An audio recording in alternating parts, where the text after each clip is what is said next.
तो फ्रेंड्स, नमस्कार दोस्तों। नॉलेज फॉर लाइफ ग्रुप में आपका हार्दिक स्वागत है। वेलकम। तो दोस्तों, आप वेतनमान से संबंधित यह वीडियो पढ़ चुके हो, जिसमें हमने पीछे जो 7वां वेतन आयोग है, प्रीवियस वीडियो, वो 7वां वेतन आयोग और उसमें क्या क्या संशोधन हुआ था, उस 7वें वेतन आयोग में आपकी जो सैलरी थी वो सैलरी कितनी इंक्रीज़ हुई, कुछ बातें कर ली थी। यह आज हम दोस्तों सेकंड जो वीडियो है यह बना रहे हैं। फर्स्ट वीडियो में आपने जनरल बातें की थी। ठीक है दोस्तों, वेतन आयोग से संबंधित हमने जो पुनरीक्षित वेतनमान है उससे संबंधित। तो नेक्स्ट वीडियो और अंतिम वीडियो में हम और थोड़ा सा इसमें समझते हैं कि क्या क्या है यह है। इसमें हमने दोस्तों लेवल से संबंधित बात की थी और साथ ही साथ पे मैट्रिक्स की बात की थी। और दोस्तों इसमें लेवल और पे मैट्रिक्स के साथ साथ इसमें आपको जो विकल्प है वो विकल्प की भी हमने चर्चा की थी कि आपको विकल्प के क्या क्या ऑप्शन मिलते हैं पदोन्नति के आधार पर और अन्य। तो ये कुछ बातें थी जो हमने यहाँ चर्चा की थी। और नेक्स्ट हम नियम 13 से यह फिर से आगे बढ़ते हैं कि पुनरीक्षित वेतन श्रृंखला की अगली वेतन वृद्धि की जो तारीख है, वार्षिक वेतन वृद्धि की 1 सी तारीख अर्थात प्रत्येक वर्ष की क्या होगी, 1 जुलाई होगी। वार्षिक वेतन वृद्धि होती है तो प्रत्येक वर्ष की 1 जुलाई को पे मैट्रिक्स के किसी भी लेवल में 6 मास और अधिक पूर्ण करने वाले कर्मचारी वेतन वृद्धि की स्वीकृति के पात्र होंगे। ठीक है दोस्तों, तो वेतन वृद्धि 1 सी तारीख और 1 जुलाई होती है और पे मैट्रिक्स के किसी भी लेवल में 6 मास या उससे अधिक पूर्ण कर लेता है कोई कर्मचारी, तो वह वेतन वृद्धि स्वीकृति के पात्र होंगे। कितना है दोस्तों, 6 मास है। कर्मचारी के विकल्प के अनुसार इन नियमों के अधीन वेतन नियतन के पश्चात प्रथम वेतन वृद्धि जो है, कर्मचारी के विकल्प के अनुसार इन नियमों के अधीन वेतन नियतन के पश्चात प्रथम वेतन वृद्धि विद्यमान चालू वेतन बैंड में और इन नियमों के अधीन पे मैट्रिक्स के किसी लेवल में की गई सेवा की अवधि की गणना से 6 माह पूर्ण करने पर स्वीकृत की जाएगी। तो मेन चीज़ सारा जो खेल है वो है दोस्तों 6 मंथ का, कि कम से कम 6 महीने यदि आपने 6 महीने की सेवा दी है और 6 माह की सेवा पूर्ण करने पर ही वेतन वृद्धि या अन्य प्रकार का बोनस वह सभी स्वीकृत किया जाएगा। प्रत्येक नए रिक्रूटी को परिवीक्षा काल सफलतापूर्वक पूर्ण करने की प्रथम वेतन वृद्धि को 1 जुलाई, जो परिवीक्षा काल पूर्ण करने की तारीख के ठीक बाद आता है, तो अनुज्ञात की जाएगी। 1 जुलाई यदि प्रोबेशन के बाद में आता है तो निश्चित रूप से उसे क्या मिलेगा, वेतन वृद्धि मिल जाएगी। पुनरीक्षित वेतन संरचना के साथ राज्य कर्मचारी अग्रिम वृद्धि का भी हकदार होगा, जैसा कि इन नियमों की सूचना 5 में अबंधित है। पीजी डिग्रीधारी सीनियर मेडिकल ऑफिसरों को 3 अग्रिम वेतन वृद्धि, पीजी डिप्लोमाधारी सीनियर मेडिकल ऑफिसरों को 2 अग्रिम वेतन वृद्धि। तो मेडिकल पीजी डिग्रीधारी सीनियर मेडिकल अफसरों को 3 अग्रिम वेतन वृद्धि और पीजी डिग्रीधारी और डिप्लोमाधारी, ये 2 प्रकार के हैं। यदि पीजी डिग्रीधारी है तो 3 और डिप्लोमाधारी हैं तो 2 अग्रिम वेतन वृद्धि देय होगी पीजी वालों को दोस्तों। और जो मेडिकल ऑफिसर हैं उनके लिए यह एक बहुत अच्छी बात है। नेक्स्ट है कि नियम 20 को उसके पश्चात पदोन्नति पर वेतन नियतन पुनरीक्षित वेतन संरचना में एक लेवल से दूसरे में पदोन्नति के मामले में नियतन निम्न प्रकार से किया जाएगा। एक वेतन वृद्धि उस लेवल में दी जाएगी जिससे कर्मचारी पदोन्नत किया गया है। एक वेतन वृद्धि उस लेवल में दी जाएगी जिसमें कर्मचारी पदोन्नत किया गया है, उसे जिस पर पदोन्नत किया गया है कि लेवल में इस प्रकार निकाले गए अंक के समान सेल में रखा जाएगा। और यदि लेवल में वह पदोन्नत किया गया है ऐसा सेल उपलब्ध नहीं है तो उसे उच्चतर सेल में रखा जाएगा। ठीक है दोस्तों, ये ध्यान रखें।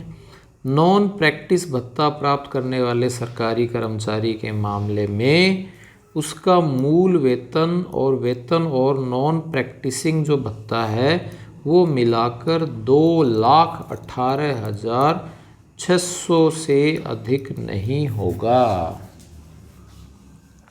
नॉन प्रैक्टिसिंग भत्ता प्राप्त करने वाले जो सरकारी कर्मचारी हैं उसमें उसका मूल वेतन नॉन प्रैक्टिसिंग भत्ता मिलाकर 2,18,600 या उससे अधिक नहीं होगा। ये थोड़ा सा एक डेडलाइन दे रखी है कि इससे ज़्यादा नहीं होगा।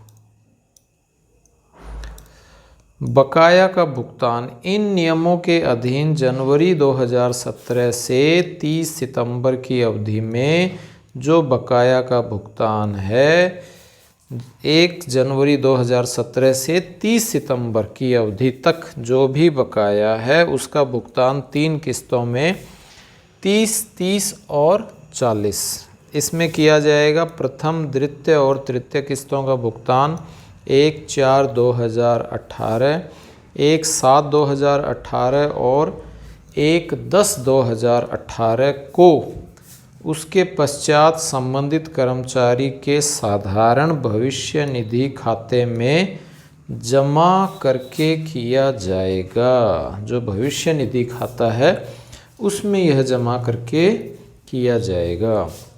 1/1/2000 के पश्चात वाले जो कर्मचारी हैं, जो एनपीएस वाले जो कर्मचारी हैं, उनको दोस्तों यह नगद भुगतान दिया जाएगा, उनको डायरेक्ट दिया जाएगा। और जो 2000 के पहले वाले हैं उनको नगद दिया जाएगा। पुनरीक्षित वेतन तथा उन पर भत्तों का नगद भुगतान 1/10/2017 से किया जाएगा, जो 1/11/2017 का सदेह होगा। ठीक है दोस्तों, पुनरीक्षित वेतन भत्तों का नगद भुगतान 1/10/2017 यानी 1 अक्टूबर 2017 से और यह 1/11/2017 को दे होगा। तो आई थिंक दोस्तों ये आपको क्लियर हो गया होगा।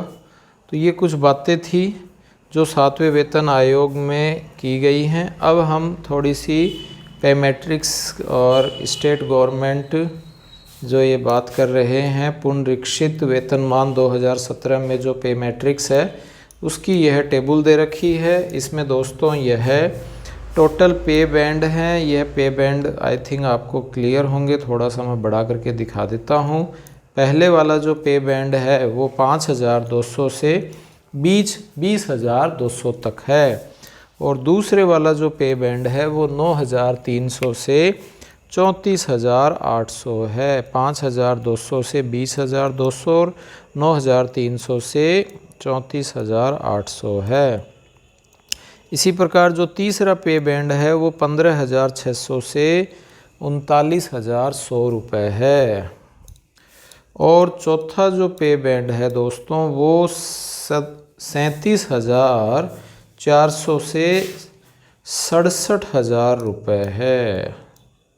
ठीक है दोस्तों, तो ये कुछ पे बैंड दे रखे हैं और ये आई थिंक आपको क्लियर होंगे। ठीक इसी प्रकार हम बात करें पुनरीक्षित वेतनमान 2000 लागू पे मैट्रिक्स लेवल है, पार्ट 2 है ये, और रूल 6 और 7 है। ऐसे ही ये एक नॉर्मल पे मैट्रिक टेबल और है, इसको हम आगे और देखेंगे। उससे पहले सिंपल सा लेवल की हम प्रीवियस वीडियो में बात कर चुके हैं। लेवल दोस्तों टोटल कितने हैं? 24 लेवल हैं, जिसमें से आपके जो दिखाई दे रहे हैं पे बैंड तो ये पहले वाला हो गया दोस्तों। और एग्जिस्टिंग जो ग्रेड पे है 1700, 1750, 1900, 2000, 2400, 2400 और 2900 और 2400 और 2800। ठीक है, इस तरह से यह है आपके है। तो 2, 3, 4, 5, 9, 9, 10 और 10A ये पे बैंड फर्स्ट वाली है जो आपको दिखाई दे रही है। इसमें लेवल 1 से लेकर दोस्तों लेवल 9 तक आता है। L1 से लेकर L9 तक आ रहा है।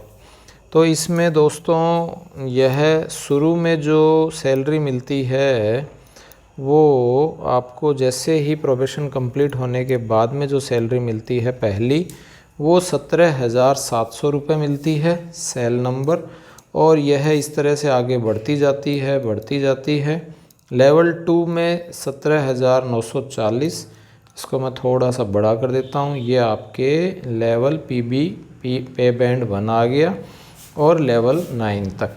ठीक है, तो दोस्तों हम इन्हीं की ही चर्चा करते हैं मेनली, जो क्लियर है। L1 में 17,700 रुपये, L2 में 17,940 रुपये, लेवल 3 में 18,200 रुपये, लेवल 4 में 19,200 रुपये, लेवल 5 में 20,800 रुपये, लेवल 6 में 21,540 रुपये, लेवल 7 में 22,400 रुपये और लेवल 8 में 26,300 रुपये और लेवल 9 में 28,700 रुपये मिलती है।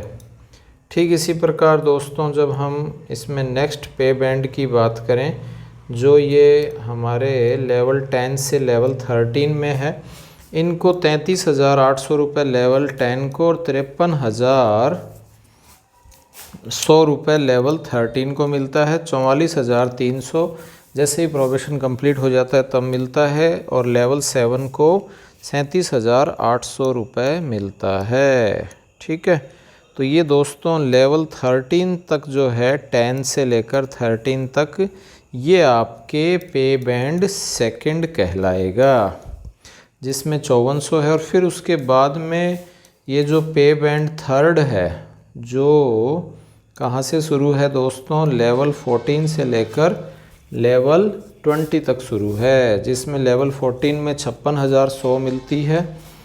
ठीक है दोस्तों, और फिर उसके बाद में 60,700, 67,300, 71,000, 75,000, लगभग 80,000 और 88,000 ये लेवल 14, 15, 16, 17, 18 और 19 और 20 में मिलती है।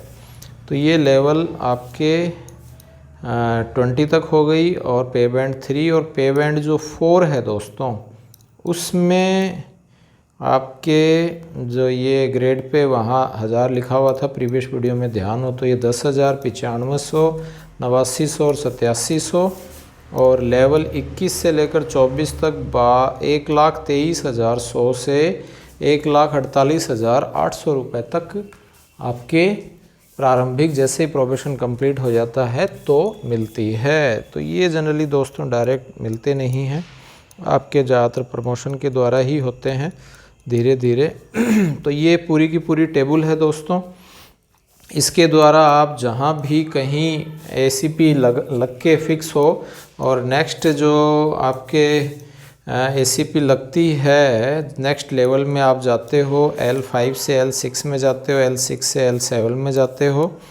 ठीक है, तो दोस्तों इस तरह से जैसे कोई कर्मचारी L12 में है और वो अब L13 में जाएगा, उसको 5400 ग्रेड पे मिलती है। ठीक है, तो दोस्तों इस तरह से यह सारी चीज़ें इसमें क्लियर करता है। तो ये सारी PDF के रूप में मैं आपको लिंक इसका डिस्क्रिप्शन में इसका लिंक मैं दे दूँगा।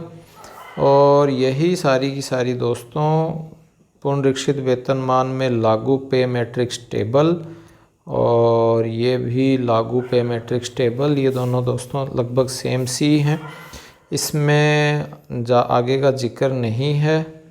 और हम इसमें जैसे ये सेल नंबर 19 से यह शुरू है। अच्छा, तो दोस्तों यह यहाँ 18 तक है और 18 के बाद नेक्स्ट जो है वो आपके इस तरह से 37, 38, 39, 40 सेल नेक्स्ट वाले में है। इसमें यह है नहीं, इसमें ये लास्ट यहाँ आके ख़त्म हो जाती है, 16, 17, 18 वाली है। और ये दोस्तों यहाँ 19 से शुरू, इसी का ही आगे वाला पार्ट है। इस तरह से ये है, अलग अलग जो सेल बनी हुई हैं, सेल नंबर है ना, उनका है। और ये सारा का सारा आपको, तो आई थिंक आपको ये वीडियो अच्छा लगा होगा और समझ में भी आया होगा। यदि समझ में आया है दोस्तों तो चैनल को आप सब्सक्राइब करें। ठीक है, जिससे